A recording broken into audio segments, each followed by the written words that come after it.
આપણે એકમ, દશક, સો અને હજાર. એકમના સ્થાનમાં 0 થી 9, દશકના સ્થાનમાં 10 થી 99, સોના સ્થાનમાં 100 થી 999 અને હજારના સ્થાનમાં 1000 થી 9999 સુધી આવે.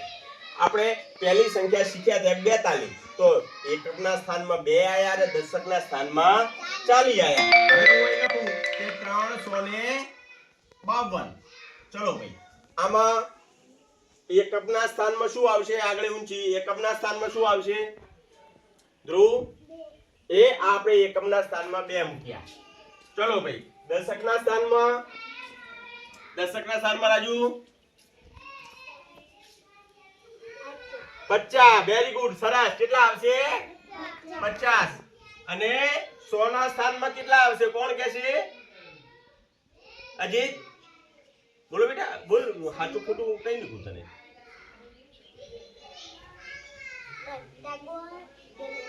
તગડો ને 2 મેડા એટલે કેટલા થશે? 300. કેટલા? આ 300. હવે 352 કર્યા, પણ એમાં 100 ની સ્થાન કિંમત 300 છે, 5 ની સ્થાન કિંમત 50 છે અને 2 ની સ્થાન કિંમત 2 છે. એકમ, દશક અને 100. ચલો ભાઈ, હવે 854. 854 એકમના સ્થાનમાં શું આવશે? એકમના સ્થાનમાં શું આવશે ભાઈ? રિયા 4 આવશે. સરસ, વેરી ગુડ. એ આપણા 4 મૂક્યા.